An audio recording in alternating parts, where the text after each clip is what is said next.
Hey, Kenny, it's Kenny. This is entry number 16, and I'm here with Austin Train. Hey, folks. What's up, dude? Good to be here, Kenny. Thank you for having me. The last time you were here in this type of setting, we were putting together we're trying to do kind of like a little variety show type thing during the pandemic. Do you remember that? I remember that. I remember coming down. We only did like a few episodes of it. It was fun. It was it helped. I mean, I guess that helped, inspire basically everything that I try to do now. It was like one of the early forays into production.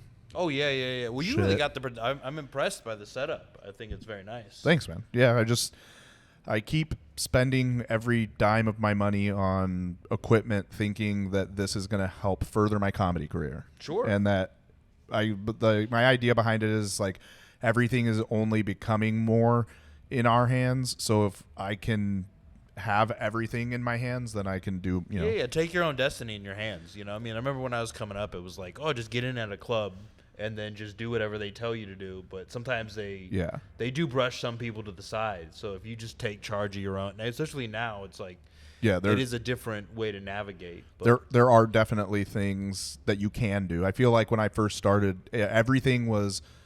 In fact, this goes back to kind of what you're talking about a little bit earlier while we were hanging out just a little bit. Is I posted on social media yesterday just saying I liked it better when comics would mock crowd work because you'd never be able to get on late night with it, because that's all that it was. When I started doing comedy in 2017, I was told you need to get 5 minutes that can be on TV, and then we'll submit it to we'll try to help you. Well, late night was already kind of done, because late night used to be that is your career, and then by the 2000s, I don't know if anybody's late night spot really set them off when stardom. I started in 2017, and it was. I don't think the public. I think what happened was the industry, or not even the industry, the comics, and the comedy community had not caught up to what the public was already doing, which was not giving a fuck about late night. Yeah. And so it was more of it was just more of one of those things, which I still think to a degree this can happen. We were talking about that a little bit. It's if you just get at some point, if you have the social media following, and the means to do shit like this, one of the things that it's I kind of need, or not even need, would help me would be a credit. If I could, you know what I mean? Even, and some of it's even fucking dude, you'll hear comics getting brought up to be you saw this guy on Laughs on Fox. And it's that hasn't been around for a while, has it? Yeah, that's something that hasn't been around for a while and was never. Again, it was only kind of regarded, I feel within the comedy community with oh, you did Laughs on Fox. Yeah, there's some guys would just get a credit and just ride that for 30 years. Yeah, it's just part of it's just on their resume. It's just exactly. something. It's just a thing to say, Yeah, you saw this guy was on one episode of The Sopranos. I was on the Comedy Store docuseries for about 30 seconds because I yelled at the producer director's son because I didn't know he was with the film crew and he was in the parking lot. I'm like, hey man, get the fuck out of the lot. Hell yeah. Can I curse? Yeah, of course. I was like, hey motherfucker, hey bitch, get out of the fucking lot. No, I didn't call him a bitch, but then he saw me on stage.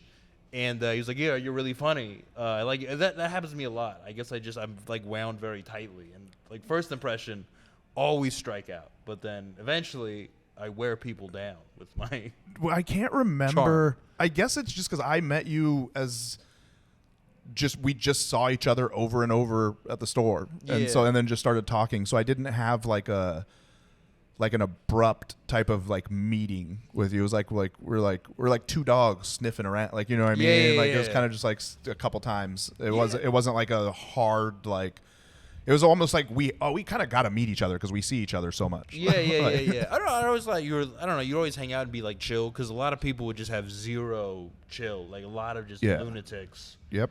Doing shit. You're you can't light up a blunt in the back of the original room. I shouldn't have to tell you not to do this. Before I started doing comedy, I was listening to a ton of people. I was listening to Kill Tony a bunch, and so it was right after Kim Congdon and Sarah Weinschenk were regulars. On Kill Tony. They were already gone when I started listening, but I would see that Kim was online. I would see her and see that she's kind of was on Kill Tony, and then she's kind of doing things. This is probably 2016, but she's kind of doing things. And so I just messaged her and I was like, hey, think I'm gonna start doing comedy. Like, what advice would you have for like a new comic? And then she wrote back and she was like, you need to get up on stage as much as possible, and whenever you're at like at an open mic or any comedy venue, don't be annoying. That's really good advice. Yeah. That's actually nice that she messaged you back. I mean, I've heard a lot of people like would reach out to other comics and just like nothing back. But yeah, just be chill whenever you're around. Because a lot of people just want to, they're like, I got to prove myself. 100%. No one likes that guy who you have your circle, right? We're all friends and we're riffing and we have a level of comfort. And then somebody just jams their way in. Yeah. And you're just like, you immediately, even if you see that guy crush later, or lady, it could be a lady, you see them crush later, you're still just like, I don't fucking like that person. Yep. You just jam their way into the circle. I'm lucky that I started doing comedy when I was 30 years old. The first time I get reminded every single year when I was 22, there's a Facebook post that's in my memories that comes up, I think around like April. That's me saying, hey, I'm thinking about going to an open mic and trying comedy tonight. Who wants to go with me? And then it's funny because there's not one like or reply to that. To that, and There's your sign. I never went. Actually, the reason why I never went was because I had a joke. I had like a bit, and I had like rehearsed it to like one of my best friends. I like rehearsed it to him like probably like 20 times. And then I'm driving to Bakersfield with my dad. We're going to go do some like electrical work. And we're driving up there. And I tell my dad, like, I think I'm going to do comedy. I'm 22 years old. I think I'm going to like try to do like an open mic and do stand-up comedy. And I already have a bit. And he was like, oh, what are you going to talk about? And then the bit is, like, it's crazy how like when you ask a girl what she wants to eat, she can't tell you. But like, you know how it goes. Like, you'll be like, what do you want to eat? And she'll be like, I don't know. I'll be like, come on, what do you want? She'll be like, give me some options. And you're like, oh, do you want In-N-Out or McDonald's? And then she'll say she wants In-N-Out. Then you go get In-N-Out. You go through the drive-thru. You come back. And then she's eating the In-N-Out. And she's like, oh, McDonald's probably would have been better. And then I was like, does that happen to any other animals out there? Like, is that only us? Like, what do you think? There's like a lion goes to the lioness and is like, what do you want to eat today? Zebra or gazelle? And she's like, oh, I don't know. Like, let's get zebra. And I'm like, see, the fucked up thing is we get to go through a drive-through. We just got to drive. But now this lion has to hunt down the zebra, kill it, drag it back to the den. And then she starts eating the zebra. And then all of a sudden she's like, gazelle would have been better. And I tell my dad this joke. And my dad goes, he doesn't laugh. He doesn't really say anything. I'm like, oh, do you think it's funny? And he goes, look, I don't know. Like, when you do comedy, people probably suspend their like belief. But he's like, all I could think about while you were telling this joke was that the lioness is actually who does the hunting. Oh yeah, and not the lion. That's right. And then I remember literally going, oh, okay. And then like looking out the window, and I remember being like, I'll never do stand-up comedy. and then I didn't try it for 8 years. That is like a very cute like early. I mean, because I started when I was 22. Yeah. I just went into it. I kind of had. I was like getting out of some legal problems. I was like, oh, I don't have anything going on. Let me like do this, and that was like kind of the shit I was writing. But I would actually go and do it and be like, oh, this is stupid. Yeah. I mean, looking back on it, it's wild that I had a complete thought, at least. That's the only thing. Like, I'm not saying it was good. Animals are kind of funny to talk about. Yeah, but it's so there's no economy of words, right? You're just like, yeah, isn't this like funny thought in my head? And you're really like dragging the comedy out. But I your dad's just talking about, oh yeah, like they just correct you with a fact. 100%. It was like the most dad thing of all time. That's like the autistic kid from Tobey Maguire. Like, actually, the lioness hunts. Yeah, 100%. Like, just go along with the joke. It's like I sometimes think about doing that bit as like that's the bit, is me being like, hey, my dream was squashed 8 years before I started it because of my dad, and then telling that. But I don't know if it's worth doing. What if it was? I do love talking about animals, but it's like, yeah, Asian elephants be driving like this. African elephants be driving like this. Sorry, I just wanted to jam that one in there. But I do like it's when I first started out, I would write bits about animals, but I didn't have it wasn't snappy enough, and I would just kind of like you ramble and of course meander, and then now I've been going back to the animal well, and it's a lot of good stuff. Oh yeah. Once now that you know how to do it, it's a little. There's certain things that you can talk about that you couldn't tackle before, like Asian and African elements. When I first started, I had no. That's the thing is, you started later. I had no life experience really, so it really is like. Do you remember Eddie Murphy Raw, where he's talking about the first time he did stand-up, he was like 13, and all he'd done is taking a shit. So it's like literally, you're just doing bits about things you've seen on TV. Yeah. So I was like, I mean, I hadn't, a lot of guys I knew were like Navy, Marines, a lot of life experience, right? A lot of stories, a lot of shit to talk about. And I just had done nothing, and I was just really grasping for a while to like just find shit, and then I discovered drugs, and that gave me a lot of good stories. Hell yeah! You would have been a fool not to do the drugs. Kind of, yeah. I'm 25. I work at a comedy club. It's like, what else am I gonna do? And I was at like that age. Like if I would have started when I was 22, I was far more annoying. Like I was, and I'd like to think that I would be smart enough to like not like burn bridges and not annoy people, but I don't. I probably wasn't. I probably would have done exactly the opposite of what Kim Congdon told me. Oh, like yeah. I probably would have burned bridges, annoyed people, because like I already somehow burn bridges now. Like not with that many people, that but sometimes. But it's just nothing like you can do about it. I just because what I don't, as much as like I cannot be annoying, I don't have the fakeness that you need a little bit in LA, like to deal with. No, well, you book a club, and so sometimes that's the difficulty of like comics also booking a club, is that a lot of when I worked at the store, Adam Egan used to be a comic, and I was like, but he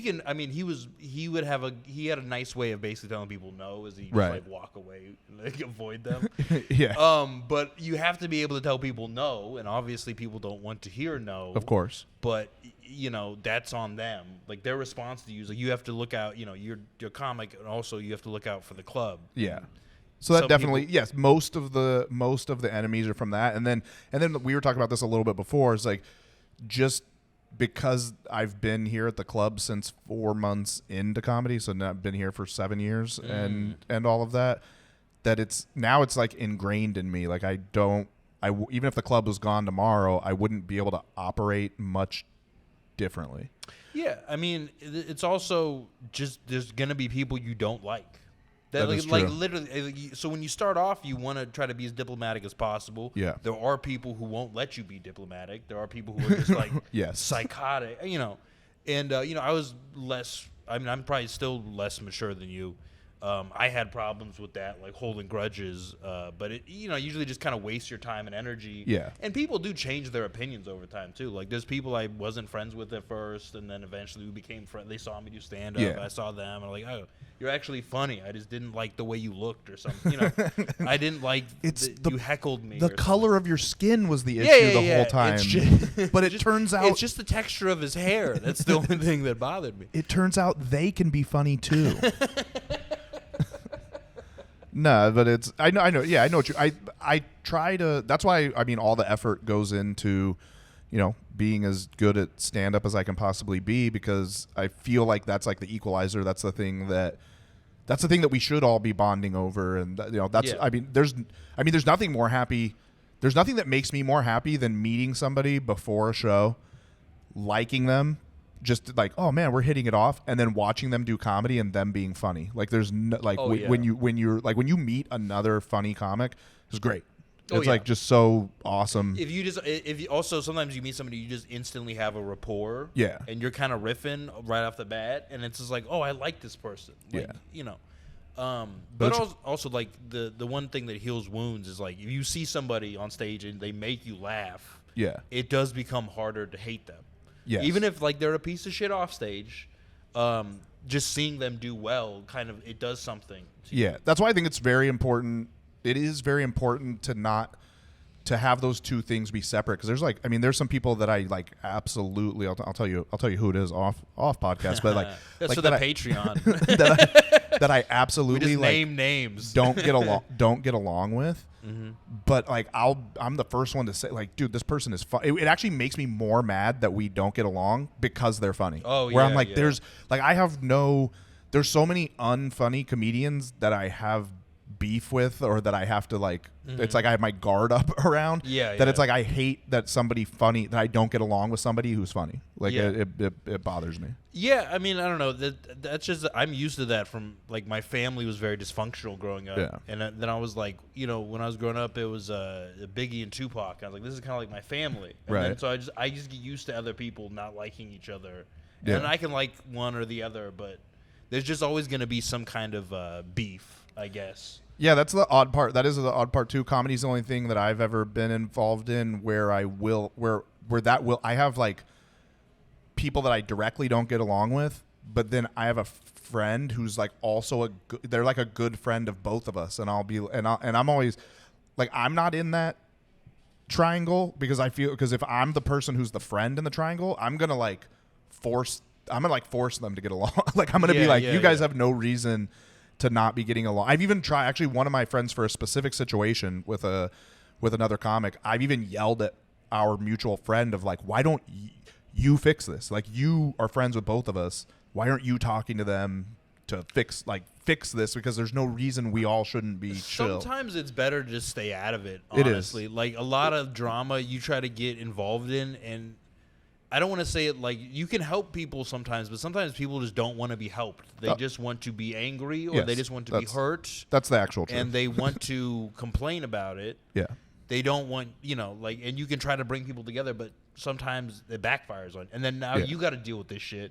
And now you've taken this obligation that now falls on you. See, I'm a true man in the sense of, this isn't as cool as it sounds in the sense that I don't allow women to speak around me. No.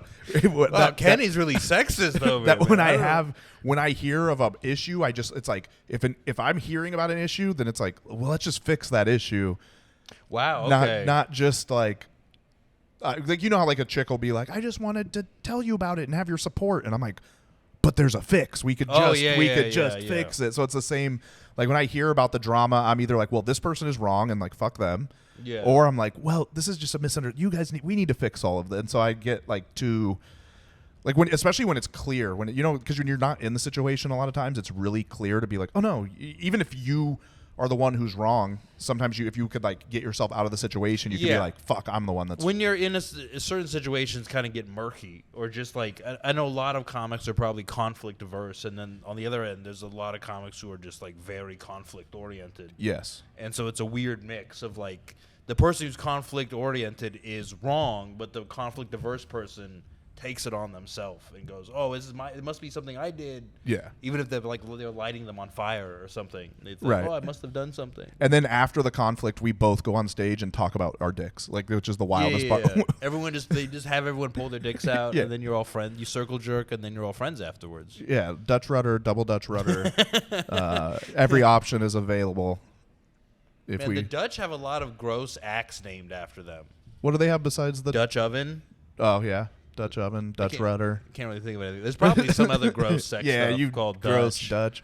They're white. They're white anyway, right? We can make fun of them. They're the tallest people on Earth. Really? Yeah, the tallest average height for a male in the Netherlands is 6 foot. Damn. But there's there's a lot of black people in the Netherlands too. Isn't like Alistair Overeem is. Who's that, a basketball player? The UFC fighter. Oh, ex-UFC fighter. Sorry, I don't know why I'm famous for a basketball player. Famous for being on steroids, and I don't even know the origin of this. I don't know if he actually ate horse meat or it was just like a joke where they were saying like he eats horse meat. Oh, is that where the steroids, the positive test? Maybe maybe that's what he said. He's like, oh, I ate horse meat and they had steroids or some shit like that. But he did so much steroids because it was back when they let the fighters use like TRT and shit. I don't know how much you know about any of this shit, but his name's Overeem. They called him Ubereem. It was like his nickname because he was just fucking so. Wow. I So remember jacked. my brothers used to watch back in the day. They got the UFC VHS like in the 90s. It was like the very early ones where like a dude is in a gi and then another dude is in like boxing trunks. Yeah. And it was such a trip. Like, because now it's like kind of more uniform. Yep. And back then it was just like they had to. At the very beginning, right, I think people would gouge each other's eyes out. Yeah, and there was biting sometimes. So that's like my dad would rent these. He wouldn't watch them with me, but then he would he explained them to me though as a child. He was like, they fight and they can do anything. He's like, Kenny, there's a guy who gets another guy, and then he's right there and he just goes like this to his dick and he just punches him over and over and over. It's crazy. That's and I'm like, finishing move.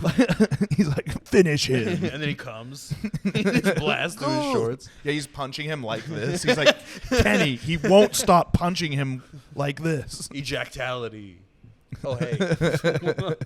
Yeah, some of the employees here take their lunch in the club and stuff. We're just pantomiming. Yeah, right when the employee came in. Always at the best time. This is what you call comedic timing. 100%. Yes. Yeah. So we timed it out like that. But yeah, it was like early UFC was wild. I kind of quit. I started watching it like in the mid 2000s, like 2006, something like that, and then I quit watching it when they got bought out, when the UFC got bought out a few years ago. I mean, it's been like 5 or 6 years maybe by now, but they just started putting on so many events, and they have a lot of them. It seems it got hard. It used to be so easy to follow the fighters, and like every fight used to feel like it was like a big fight, like all the fights on a card, and then they oversaturated it, and it's become more like basketball, football, like those, like it's like there's so many fighters. It's hard to hard to keep up. Yeah. One of my favorite things in sports is I like follow. So like I don't love college sports because I can't follow a player for very long. Same. Right? I want to know about the players. I want to know what to expect. I mean, I like to kind of be a know-it-all a little bit about it. And that's the thing that I always thought was tough with UFC is like, 'cause like sometimes boxers can have pretty long careers. Yeah. But it didn't really seem like anyone in mixed martial arts. Like you can go. I mean, there's a few guys like Anderson Silva fought forever. Yeah. But it's harder for me to. It was always hard for me to follow, how fast they seem to kind of come. 100%. Or it's just like you could have a favorite. Like you had your Anderson Silva's. John Jones with all the legal trouble is like why his career's been the way it is. But he's still been around a long time. George St. Pierre was at the top for a long time. But like I mean, we're already getting Demetrius Johnson, and then I mean, there's less than 10 fighters that have been these super longevitive, I don't even know if that's a word, fighters. Yeah. It's fucking. I always like, I always like John. I don't follow UFC a lot. I like John Jones just because he kind of has this villain aspect. Like, I like it when guys are flawed. I don't like it when somebody's like too, like, and everyone try to like fluff up Tim Tebow too much. Yeah. Or they try to fluff up college coaches, and then it turns out the college coaches like kick the kicker in his nuts. Yeah. Or is like they're like a lap dance. Or they're like Urban Meyer Meyer who's like fingering some girl. I swear to God, I remember reading in Sports Illustrated, it's just this huge fluff piece about Urban Meyer. Urban Meyer doesn't like let people mistreat women. And then like 5 years later. Because he's going to mistreat women. 5 years later, right, there's this whole thing with his strength coach is Yeah. they cover up domestic abuse. And I'm like, why even make the fluff? Like, I like it if I know somebody's bad. From the, not bad, so you flawed. I like it when, which means that's while they were covering it up. He called up Sports Illustrated and was like, "Hey, I just want you guys to know that I respect women. I really respect women, no matter what you hear." It's like, shut up down there. Oh. So you mentioned fantasy. Do you play a lot of fantasy football? Yeah. I've been playing fantasy football for like maybe 8 years. Nice. Won a few trophies. I put some money on it. You play any dynasty leagues? No, I don't have any dynasty leagues. So I usually around the time of the actual NFL draft I'm in a couple. I run 2 dynasty leagues and I'm in 3 total. Damn. And so we have teams usually at least one team per year becomes available because people are fucking pussy ass quitters. Dynasty's a little hard, huh? But it is, but it's not. It just depends on the league. Like it would be better. I mean, I might do it this year. I might do another startup. That's the problem with Dynasty is you learn kind of as you learn so much as you go that you tend to like want to do another startup. But then it's like I have 3 Dynasty leagues right now. So if I do a startup next year, then I'll have 4. Yeah. It And just then kind of keeps compiling. This year I did. I actually did fan league. I did some fan leagues where I did free leagues. And so I play on this fucking sleeper. Is this so? These are all my leagues that I play in. Wow. So I play in 4 regular leagues this year. These are all with people from my social media that like wanted to. They were down to play, and I'm gonna send the winner of each league like a little merch care package, like stickers, nice. stickers and shirts. And then if I win, I just get bragging rights over all of them. Yeah. And then I have you get to send them dick pics for the rest of the year. I have a Choke on this. Hell yeah, dude. I have a dynasty league that like the commissioner, there's no way he watches my podcast, but I think I'm going to quit after this year because it was the first dynasty league that I ever was a part of. Mm-hmm. And I joined in late and I joined in late and took over ran the team into the ground. I've just run the team. This is the 3rd year that I've been in the league, either 3rd or maybe 4th. Yeah. But it's like I don't feel myself bringing this team out of the fucking gutter. Need a change of management. Yeah, I get it. Yeah, and so it's like, but a startup league is so fun. Especially that first season when you start up and you have your draft picks. Like if you look at this one here, like you go down to the bottom, and then these are my draft picks. So I have my first round pick next year. Then I traded and acquired this guy's first round pick, and then I've acquired this guy's second round pick. I traded away my own second round pick at some point. And so with the trades, like with all the trades, you have draft picks for multiple years, and you're like dope. It's different. You need a league where people are willing to trade. That's where the league becomes unfun, is when people are not willing to trade. However, then you end up sometimes where people are able to make trades and acquire enough people or enough players to where there's some like super teams where fuck, how the fuck am I going to beat this team?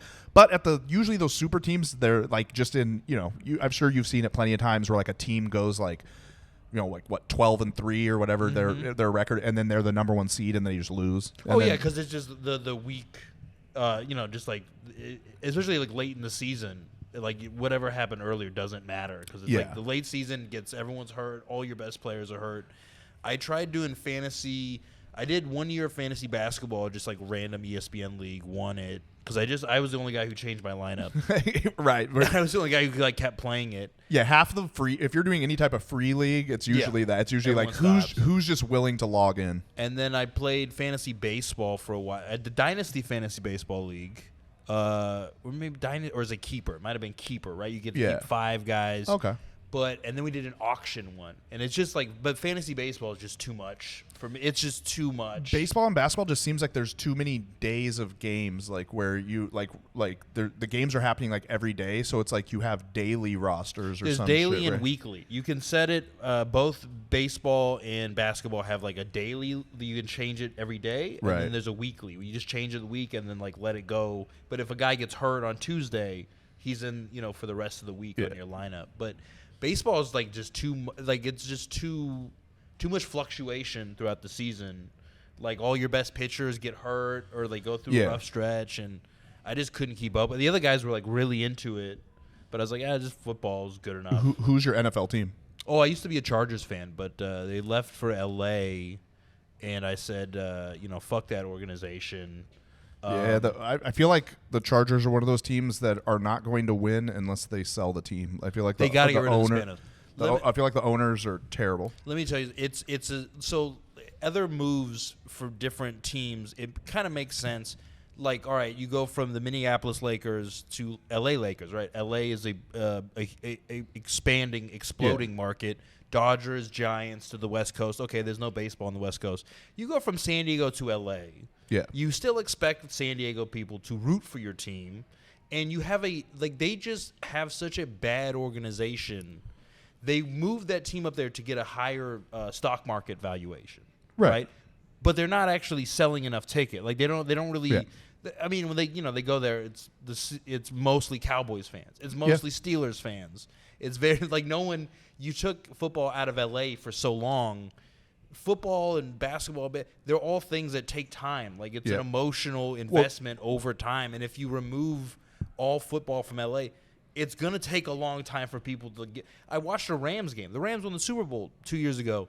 Nobody gives a fuck. It was all fucking, who was it? It was like all 49ers fans. Yeah. It's your rival. Of course. And you won the Super Bowl 2 years ago in LA, and nobody still nobody gives. You know a what shit. what I realized it was? This was some is it takes things like these players. They're going to local LA schools now and doing like whatever. You know what I mean? Like they do this all over the NFL. Like if you're in Indianapolis, the Colts will go to schools, they'll go to hospitals, they'll go to these things. Well, when you go to those schools, you get to meet Justin Herbert. Well, now that kid is going to be a fan of the Chargers forever. Yeah, until they move to London. But you need that. Like you're saying, you have to have a whole generation of this happening. You have to have the time that it takes for now this kid to grow up and then to teach his son to be a Chargers fan because he met Justin Herbert. These are like lifelong things, you know. They just kind of expect people to like. I mean, you saw the lady who was like the Asian lady who was like freaking out, like and then she's also a Viking. Well, she's both. Yeah, and also like a lot of people are just kind of casual fans. Of course, they root for both teams. Especially 2023, it's way more acceptable to be like to be multiple team fans. Like that's like my dad. My dad is still the kind of dude who's like. He doesn't want the players like shaking each other's hands of like the rivals. Yeah, he's like, I don't. If I was coaching, I wouldn't let my players do jersey swaps with the enemy. The enemy. It's funny. I was watching Winning Time, and this kind of shit used to happen.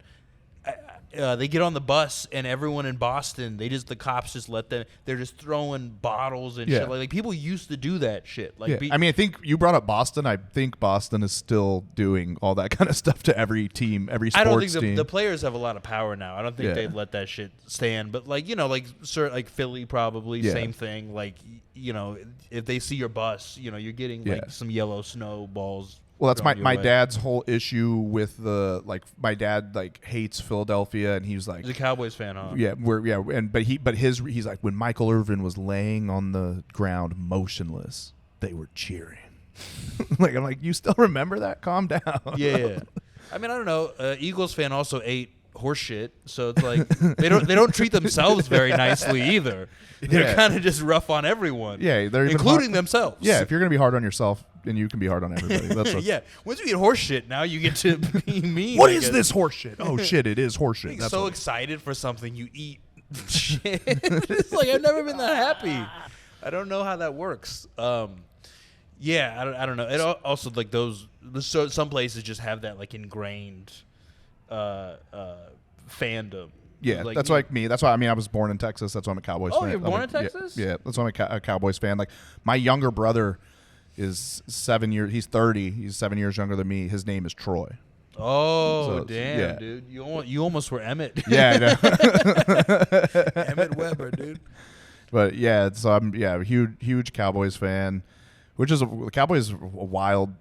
This is a weird season. The past couple seasons have been weird because they're like good, but like not things happen. Like not that good. Like it's like like this season especially. It's like where it's like they're either going to lose a game or they're going to win it by 50 points. Like there's no in between. They fucking destroyed the Giants both times. Yeah, and then they will like they will have these incredible blowouts. And then they'll just have these terrible showing. Yeah. That's a lot of football. I think once things start to go your way, I think football is such a big momentum sport. Yeah. That it's like, once you fucking miss the field goal, now you're going to lose by 30. Yeah, and I think the Cowboys are also a victim of the too much attention. Of course, but the AFC. The NFC is the new AFC. Like the years where every fucking year the AFC championship for a while was Baltimore and New England. Oh yeah, where it's like if it wasn't for New England, Baltimore probably would have fucking won three. Yeah, it was Baltimore, Pittsburgh, and New England. Yeah, and then the Colts every now and then. So you have so that's a very good example. Baltimore, Pittsburgh, New England. Right now you have the Niners, the Eagles, and the Cowboys. Yes, you have these, It seems as though when those three teams play each other, the Cowboys are like the third best. It of feels like that, yeah. of the teams. So it's like they're like the Steelers of that generation. You know what I mean? Of that generation. Yeah. They're kind of a little bit behind the other two. I don't know. I feel like especially the Cowboys always get so much attention. Like I'm a Lakers fan, even though I'm wearing the Bulls hat right now. This is when I went to Chicago when I was a kid. Loved Michael Jordan. They got me a Chicago Bulls hat. I like how you said they got it. Like it almost feels like Michael Jordan. Michael was Jordan. Like, wait, you love me here? No, actually, the Toon Squad gave it to me. It's like, shit. hey, we're sorry your parents got divorced, Austin. Here's the Michael Jordan hat. Michael Bolton. Michael Bolton hat. My second favorite Michael. It's like the Lakers always get so much attention, and it's like they're not that good. Like I mean, I watch them, but it's like this is like they're getting the attention whether they're good or not. Exactly. And the Cowboys are getting the same attention, and the Yankees. It's like the Cowboy Yankees, Lakers, kind of like even when they're bad, it's just as big of a story. Dude, my brother-in-law, his teams are the Cowboys, the Yankees, and the Lakers. Oh my god. Where is he from? Is he from Dallas? He's from Texas. And he doesn't. So it's just when he's the Mavericks aren't bad. Mavericks are fun he's team. like 5 years older than me, so or 5 years or more. So he legitimately was growing up in a time. He was around when all three of them were winning championships. Mm-hmm. So he legitimately. He's just a straight up bandwagon. He guy. legitimately is like the bandwagon of like an era. Was like that of like the it had to have been like the 80s, late 90s. 80s, early 90s. Yeah, because the Lakers in the 80s. Cowboys in the 90s and the Yankees in the late 90s. Yeah, and then the Lakers like late 90s, early late 2000s. 2000. That's because I was I'm from San Diego. It's Padres, Chargers, and then for basketball, I was like, I'm gonna root for the Lakers because the Padres and Chargers are so bad. Right, you didn't want to have to get on the like, Clippers. Why don't you root for the Clippers? I'm like, why don't you root for the Clippers, asshole? Like the Clippers, because they were in San Diego for a while. They right? were in San Diego. They were the Buffalo Braves. They moved to San Diego for 10 years. They were no one put money into this team. They were practicing at San Diego High School's gym. They did not have their own practice facility, and so they never really made a real true effort the players to win on this city over. The players on the Clippers didn't even get like pensions or No, anything. yeah. They had to write their names on the back of the jerseys in Sharpies. Whose mom has the best handwriting? Bill Walton's mom, Mama Walton. But so that's why I say fuck the Clippers, and I'm always right. I mean, like, look, I'm pretty much always right. They always disappoint. I tried to like kind of follow them for a while in the early 2000s, but it was just like, all right, I just watch the Lakers. Like, I don't need to be this frustrated. Like, baseball and football are already too frustrating. Let me just have one sport where I can root for the evil empire, where I can like root for the dynasty. Yeah, to me, baseball and basketball are too difficult with the amount of games. It's just too many games. Basketball, I don't start I watched a game of it, but I don't really start following it until after Christmas. Okay. Football, I watched the whole thing. Baseball, I used to watch so much baseball, and now it's just, I don't know, as you get older, it's still like fun to watch. It's just like such an investment to really follow, because I used to love the numbers. I would follow like, what's this guy batting now? He's batting 329. Wow. I feel like podcasting probably got a lot of people off of podcasting, and YouTube probably got a lot of people off of baseball, because when I was more into baseball, I had like a 9-to-5 job. I remember like in 2011, I worked at Chase, and I would come home from work, and I would like be like, oh, there's a baseball game on. Put the baseball game on, and then like go cook dinner and stuff. And it would just be like the baseball game would be like, and then now if I go home and I'm going to cook or something, I put headphones on and I listen to a podcast while I'm cooking. I feel like baseball was like, because it was on it was like so many games, it was on all the time. Like I would just have the Angels on in the background a ton of the time. Baseball is such a nice, well, now the time clock, it's like, it's better to watch on TV, but I think the games are a little bit, it's supposed to be a leisurely game. It's very, and like podcasting is like leisurely. Yeah. Whereas like, football is like I don't know. It's like a ritual. It's like Yeah. it's like watching, like, oh, we're going to the death match. You Yeah, know, like, we're- and you need. we're I mean, going to the Coliseum. We're glad, watch the gladiators. and any given play, like, you know what I mean, any given play, you don't know what's gonna with Red Zone too. It's like it's almost like one of those, those like porn videos that are like all the money shots. Yeah. That's what the Red Zone is. Don't It's act like football. do not act like you don't know what a compilation is. Oh, Do you compilation. know what, like, I don't know what they call it when, like, you are No, I into know what something. I've been trying to watch less porn, and so it just wasn't at the top of my brain. I don't know the word. What's the stuff that comes out of the dick? It's a compilation. What are the what are the things right here on a woman? The tatas? The tatas. Yeah, it's just such a, like, you're just mainlining football with the Red Zone. But yeah, I used to love watching. I would just, like, I don't know, I'd like really keep track of the numbers. I like the numbers. I don't know, maybe I'm kind of like, You're autistic, dude. I'm Rain Man. Yeah. I memorized everyone's batting average for 2001, the season, pretty much. I know all their batting average. I know all the home runs. That's like, I used to know like 2001 through 2006, and now it's just.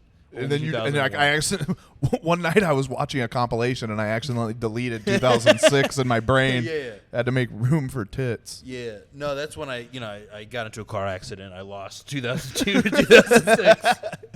And then one time, like, I dropped something under a counter, and then when I stood up, I hit my back of my head, and then that's how I got rid of the 2004 and 3 were just fucking gone. Jesus Christ. Yeah, it's hard for me to follow. Like, I just football, and honestly, since comedy, like, I haven't watched football religiously the way that I watched football before comedy. Before I did comedy, football was such a religious. Like, I saw every minute of every single Cowboys game, and then all I did was just fucking flipped. I had the NFL Sunday Ticket every year, and I just, like, flipped it channels to whoever I wanted to see on my fantasy team. Like, it was just like I religiously watched football, like, hardcore. Comedy's taken me away from. I still watch football. It's a palate cleanser for me. Yeah. I can just, whatever I'm going through, I can just turn on. And the most important thing, and it's like, it's Sunday, Thursday, Monday, and then like a few other fucking weird days now they're trying to do, but that's later in the season. And like all Sunday, whatever I'm going through, I can just watch the games all day and not think about anything else. Nothing else exists. The most important thing is if the guys I have on my fantasy team get the ball into the end zone. That's the only thing I'm worried about. I try to take that, at least that one day, and it's like, this is, I'll do a show sometime, but it just kind of refreshes me. Yeah, lately, like, for me, it's because it's also like I think one of the main reasons is because me and my girlfriend have like opposite schedules. Like, she works Monday through Friday, and I'm just like I'm like dicking around doing fucking jujitsu, doing shit like this Monday through Friday, and then on the weekends it's like she's available during the day, and then I have to go fucking do comedy at night or work here or whatever. And so it's hard to be like one of the times that we can hang out for me to be like, ooh, sorry, gotta watch football for 9 hours of this day. That makes sense. Yeah. When I remember some of my last relationships, if they weren't doing stand-up, it was like, why aren't you here right now? Why aren't you here right now? I was like, well, I'm just, I'd work at the Comedy Store, so I'd be like there late, and then I'd want to kind of we'd hang out sometimes. Of course. And go get food, and then she would just like get freaked out because she was a hairdresser, so she worked during the day, and it's like, I can't just like come home right after work. I'm not gonna be able to sleep, I keep late hours anyways. But the unwillingness to be like, okay, this is the different. But that's good that you guys try to work it out with like the different schedules. It's just like, sometimes people's schedules are fucked, but that is gonna make the time you spend together more important. It's gonna, like, you're both gonna focus on it more than just being around each other all the time. Like, I make it a point, like, I'm like not on my phone. Like, if we're actually, like, it's like it was funny because last night was a unique situation where she was like doing work most of the evening, which isn't typical, and so then I'm like on my phone, and then she's like, you're on your phone a lot. I'm like, well, yeah, because you're working. I'm not even. I'm usually like specifically like anything on my phone can just wait till tomorrow or that's good. or whatever. That's a good rule during the time of hanging out, and then we're just watching, and then it's like, it's just funny because we're hanging out, and then mostly what we do we watch some random shit here and there, but we like most of the time we've been together, we've watched fucking hundreds and hundreds of episodes of the 90 Day Fiance. Oh wow! Universe. That I've tried to. So this is weird because like I love horror films. I watch like crime movie, violent movies. The reality shows, they're starting to like trigger me. I was trying to watch The Bachelor, one of the new Bachelor shows with some friends, and I got like weirdly triggered at a scene because this woman is the Golden Bachelor, right? So they're old, and this woman skipped her daughter's wedding to like be in this pickleball tournament to like at the Golden Bachelor. Yeah, and it like really bothered because I had like a really bad family growing up, like really dysfunctional, like. And it just really bothered me. And it's so funny because like I watch like The Thing, I watch fucking Taxi Driver all the time. Yeah. And then it's like, oh, this is what bothers. Yeah, this is what they like. The other stuff calms you. That shit calms. I don't know what it is. There's definitely there was a point in watching 90 Day Fiance where we stopped watching it for a couple of months because of the amount of like dysfunction in the relationships on the show. Started giving my girlfriend anxiety. In our own relationship of like watching, like it's like, oh, we're watching like all these people like cheat on each other and all of this stuff, and then it was like to the point where like she's like getting anxiety about it, and then like she's like said it one day, she's like, I don't know, like let's like watch something else for a little while, like to not just watch these people like fucking, being so shitty to each other. Yeah, I don't know. Some of those bother me because it's like, remember, like there's Big Ed, right, the guy without a neck. Yes. And I guess I was like, I feel bad for him. So he's like, well, he's kind of an asshole. And it's like, well, yeah, you'd be an asshole if you looked like that. Like, I feel really bad. Like, even though some of these people are flawed people, it's just like, and you're also seeing them in the worst light too. Like, they edit it. They're gonna look the most pathetic. He's pretty shitty though. If you watch, but look at him. Look at if you were trapped in that horrible husk of a body, that big, you would. I mean, it's look. It's nice when people are nice. Yeah. But I understand why he would be a shithead. It makes sense. Like he's, It does. It's people are just a product of their experience and their environment. And if your body looks like that, your experience is gonna suck. But he could have that experience, and it could have driven him to like maybe be a little bit more closed off. But instead, he's like a loudmouth. Like he's just a loudmouth and shitty. I mean, he's turned it into a long 90 Day Fiance career. Yeah, does he keep being on it? Yeah, so there's a show that just ended.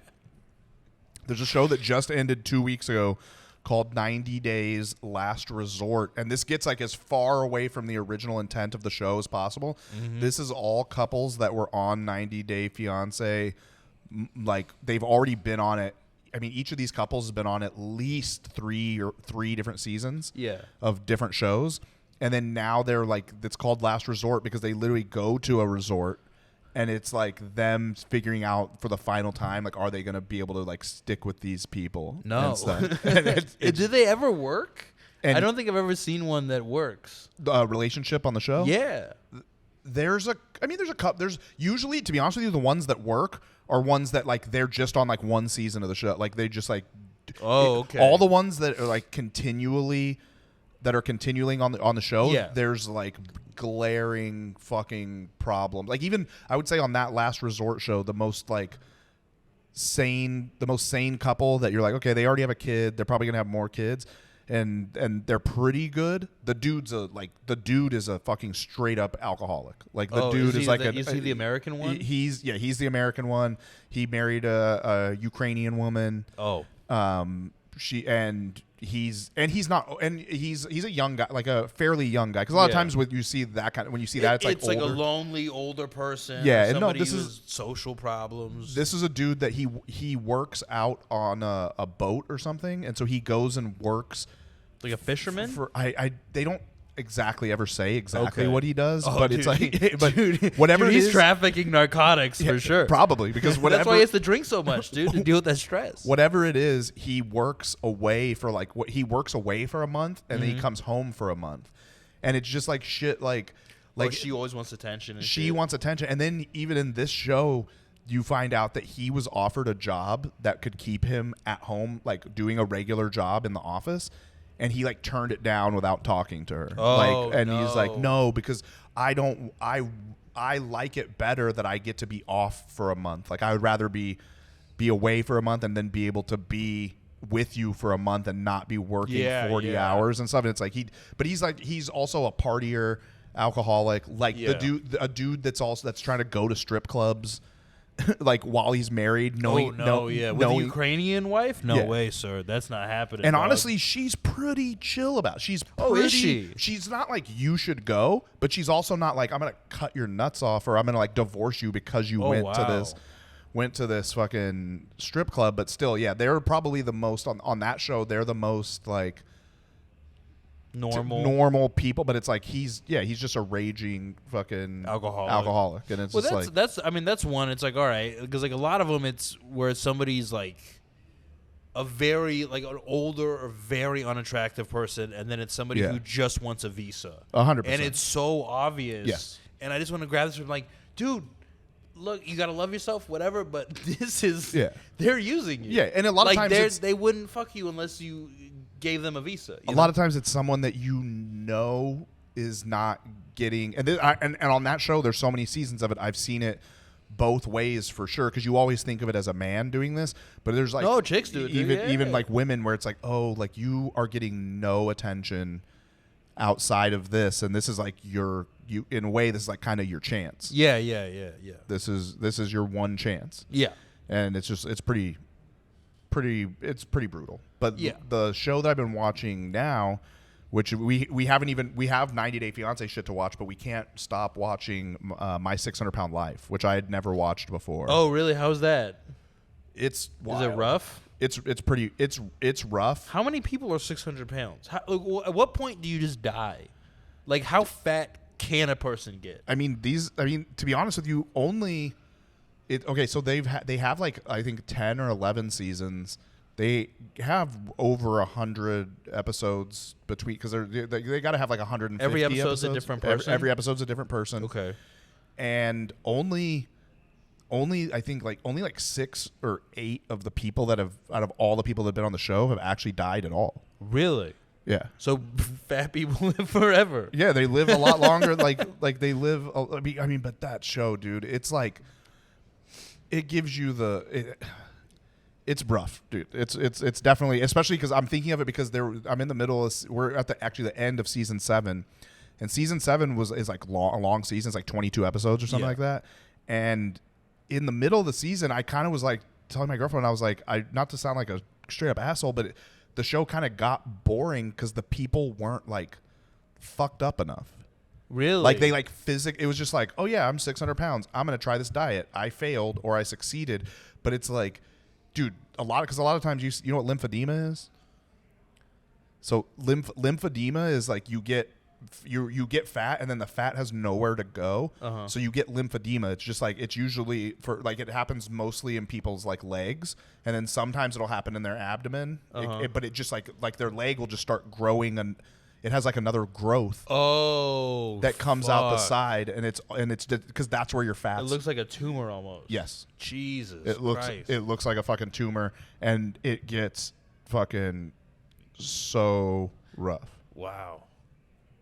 And there was a while. This is why I sound like a fucking asshole. Is there was a while in that season where like no one had lymphedema. So it's like, and I'm like, well, what are we? You're just a loony for lymphedema, dude. Look at this. So like, this is what we're talking. Like how just like this is a good example here. Like all that's like lymphedema. Jesus Christ. Growing. This looks like Elephant Man shit, dude. Yep. And they yeah. I mean, every episode, it's like a procedural type show. Every episode's kind of the same. They fucking show them sitting there in bed and all this shit. And then they just basically talk to them about how fucking that they got that way. And like, they're all the same. Like almost all of them have been molested. Oh Jesus, really? Like yeah. I Oh, mean, the learned helplessness. So they, like you've heard of learned helplessness, No. right? So something that happens. Well, it happens to children sometimes, but it also happens to torture. Like people use this as torture.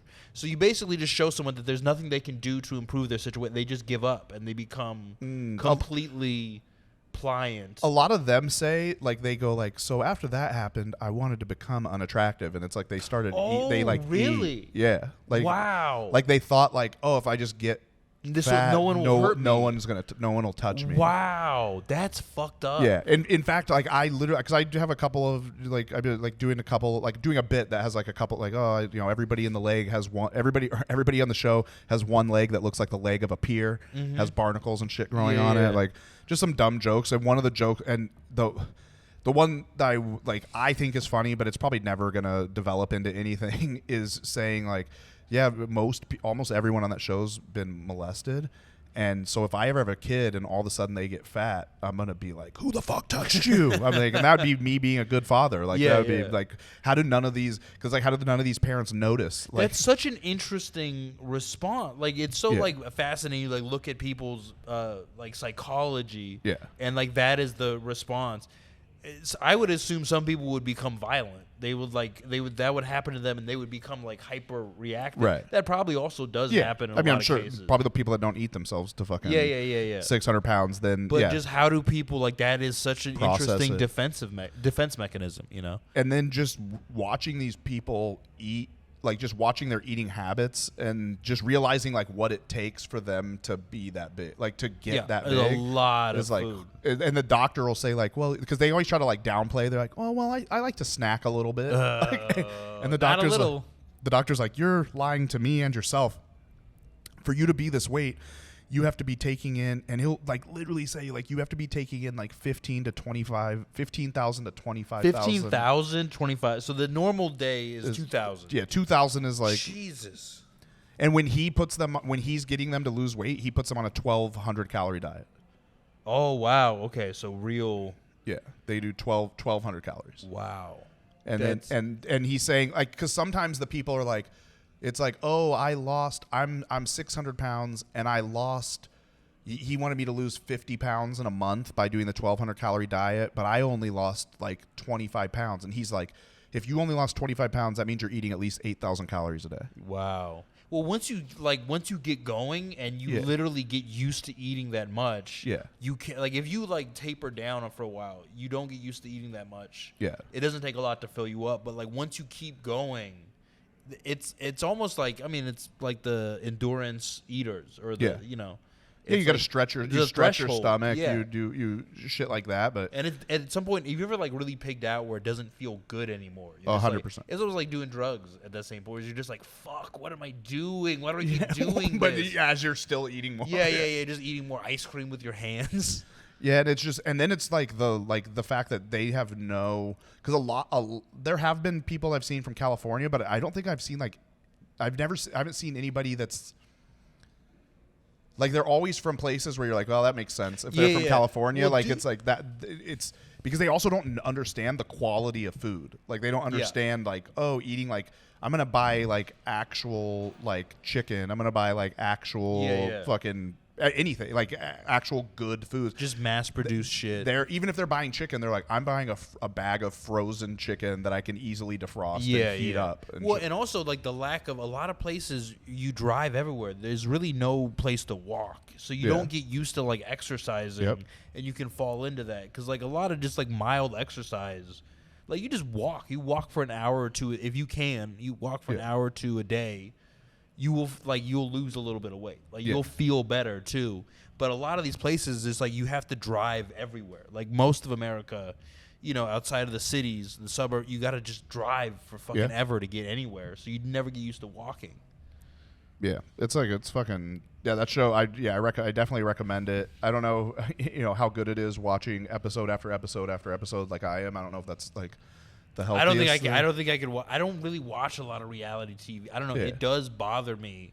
I don't know. It's like I desensitize my brain with all types of other shit, but I just can't. The one I got into was Flavor of Love. I don't watch reality TV, but that was 20 years ago. But I do feel bad now because I just like Public Enemy, and I was like, yeah, let's get my man Flav, let's get him laid. And then it was just like so obvious. It's just like they're all trying to use him because the chick who wins.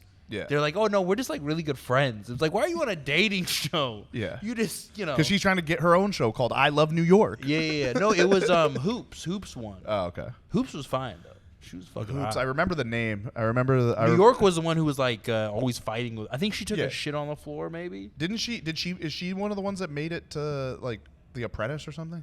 Really? Did she? I don't know. I could be. You just do once you get on the reality TV show circuit, you can just do every. Like, what if somebody 600-pound life gets on The Apprentice? And then they get on 90 Day Fiance. Yeah, you just got to get. You just have to do whatever the reality show needs you to do. Yeah. And then you can do it. What do you have anything to plug? Should people come see you at anything? I have a podcast with my best friend since we were 5 called Off the Rails with Austin Train. Fuck yeah. I'm doing the Rec Room here. I think this will come out after, actually. This will come out after the. Okay, so yeah, just mainly the podcast. You can see me at the La Jolla Comedy Store, Madhouse in San Diego. Fuck yeah. That sounds good. I'm at HeyKenny.com. All my shit you can find there, podcast, dates. And like I've said before, you can find headshots. Please only jerk off to them if you're a dude. No chicks allowed. That's right. This is no ma'am. This is no ma'am for Kenny's headshots. Hell yeah. Follow me at Austin_train on X and Instagram. Sorry to throw that in. Fuck it. He uses the right name too. That's nice. Later.